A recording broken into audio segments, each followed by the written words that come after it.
আমি সত্যি খুব মানে এটা একটা কষ্টদায়ক যে এতগুলি শহীদের পরিবারের সাথে আজকে আমি সাক্ষাৎ করতে পারছি। তবে সাক্ষাৎ করতে পারছি এটাও আমি মনে করি যে আমার জন্য অনেক কিছু পাওয়া, কারণ আমি নিজেও বাবা মা ভাই সব একই দিনে একই সাথে সব হারিয়েছিলাম।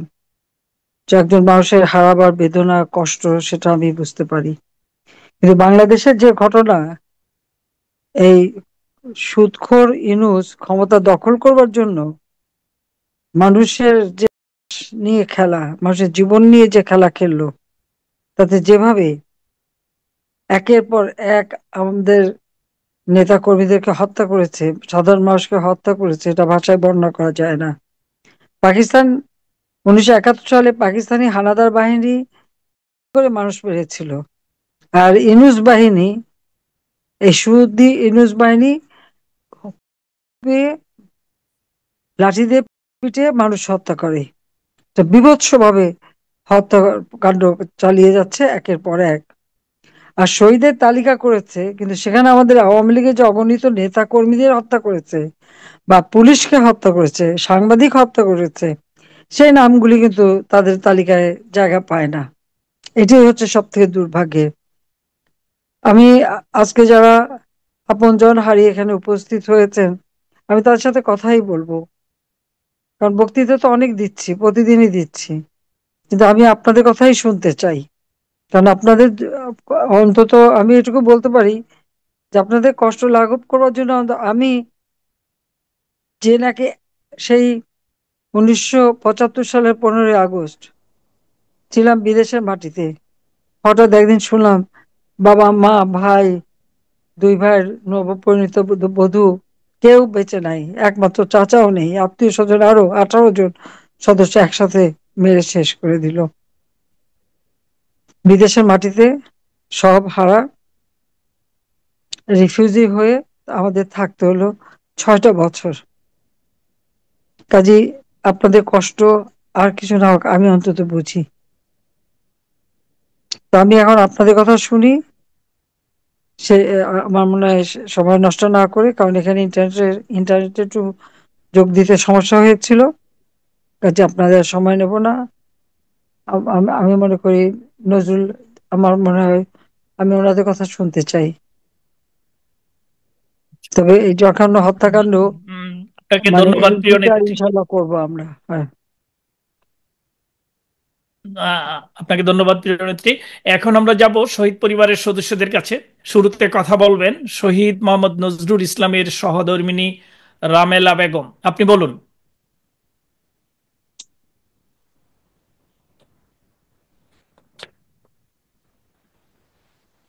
শুনতে পাচ্ছেন? জি জি, শুনতে পাচ্ছেন। জি, আমি রামেলা প্রথমেই বেগম বলুন। কথা বলার আগে আমি মাননীয় প্রধানমন্ত্রীকে আমার পিতা এবং চাচার হত্যার যে ছবিটা এটা আমরা প্রদর্শন করতে চাচ্ছি, একটু দেখেন প্লিজ।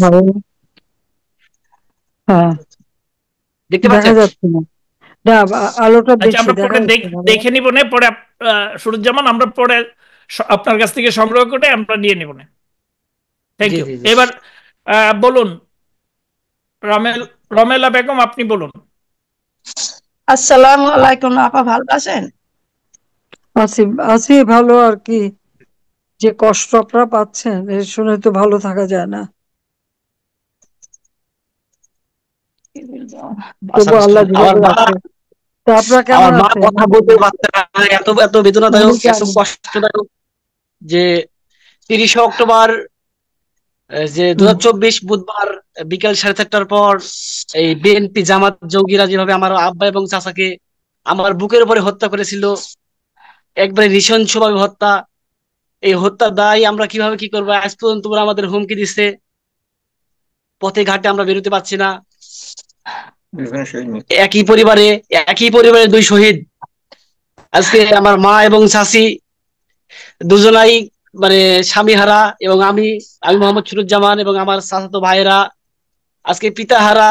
পিতাহারার যে যন্ত্রণা, যে আবেগ, যে অনুভূতি, এটা মাননীয় প্রধানমন্ত্রী আপনিও জানেন।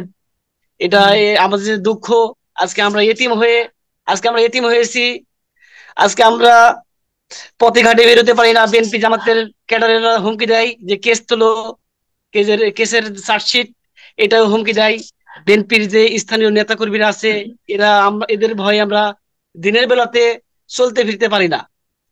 আমাদের বিভিন্ন সময় বিভিন্ন ভাবে হুমকি আসে উপর থেকে, যে তুলে নিয়ে যাব, গুম করে দেব, তুলে নিয়ে যাব, গুম করে দেব। আজকে এত বড় যে একটা ঘটনা, এই ঘটনার পরিপ্রেক্ষিতে আমাদের পাশে সেমন কোনো লোককে পাইনি, শুধু পেয়েছি একজনকেই, সেটা হচ্ছে দৌলতপুর উপজেলার শামসুদ্দিনের ছেলে রিপনকে। রিপন 30 অক্টোবরের পর থেকে আমাদের পরিবারের সাথে ওতপ্রোত ভাবে জড়িত ছিল। আর চাচাতো ভাইরা কোথায়? তোর বাইরে ভাই বোন আর কোথায়? সবাই একটু এটা আসুক, আমার আমি চাচাতো ভাই, দেখছি। আর কে আছে? এটা আমার চাচাতো ভাই, এটা হচ্ছে আচ্ছা, শহীদ আব্দুল হামিদের ছেলে, আর এটা হচ্ছে শহীদ আচ্ছা, আব্দুল হামিদের স্ত্রী, এটা হচ্ছে জি জি। নজরুলের স্ত্রী। না, এখন আমরা ওই যে শহীদ আব্দুল হামিদের সহধর্মিণীর কাছেই যাচ্ছি। উনি শেফালী খাতুন। শেফালী খাতুন, আপনি বলুন, তিনি শহীদ আসসালামু আলাইকুম। মোহাম্মদ আব্দুল হামিদের হামিদ ইসলামের সহধর্মিণী, বলুন। আসসালামু আলাইকুম। ওয়ালাইকুম আসসালাম। আমার কেমন আছেন স্বামীকে বোন? হ্যাঁ, এই আসের টাইমে আসর নেই, আসের নামাজের মধ্যে নামাজ পড়ি, পিছে দেখেন রামদানি আসলে আসলে মাজননী, আমার মা এবং চাচিরা মানে অত্যন্ত গরিব কষ্ট। ফ্যামিলি এবং মানে নিরক্ষর আমি জানি, পরিবারের লোক। আমি শোনো, আমি বুঝি যে কত জি জি, কষ্ট। এটা বলা যে কি কষ্ট সেটাও আমি বুঝি। আমার তবে এটুকু আমার কথা দিতে পারি, বাবা এবং আমার চাচা, তোমাদের একটা জি কাজ জি, করতে হবে। আমার বাবা এবং ওই যে, আমার চাচা, না, তোমরা একটা কাজ করবে। তোমরা অনলাইনে হোক আর ইমেলে হোক আর যেভাবে হোক, ওখানে যে মানে সব জায়গায় তো এখন সেনাবাহিনী ডিপ্লয় করা আছে, এই আসামিদের ওই ছবি সহ, আর যদি ভিডিও থাকে যে খুন করতেছে, ওইগুলি সহ তুমি একটু সেনাবাহিনীর ক্যাম্পে পৌঁছায় দেবা, আমরা গিয়েছি, আসামিগুলির আমরা নাম পুলিশ দিয়ে। প্রশাসনের মাধ্যমে গেছিলাম, পুলিশ কোনো কাজ করেনি। র্যাবকে দিচ্ছি, র্যাবও সেভাবে না কোনো পুলিশ, পদক্ষেপ না নেয়নি। পুলিশ দেবে না, পুলিশ দেবে না, ওখানে পুলিশের সব ওরা নিজেদের লোক বসাচ্ছে। তো সেনা ক্যাম্পে জি জি, পৌঁছায় দেওয়ার ব্যবস্থা করো।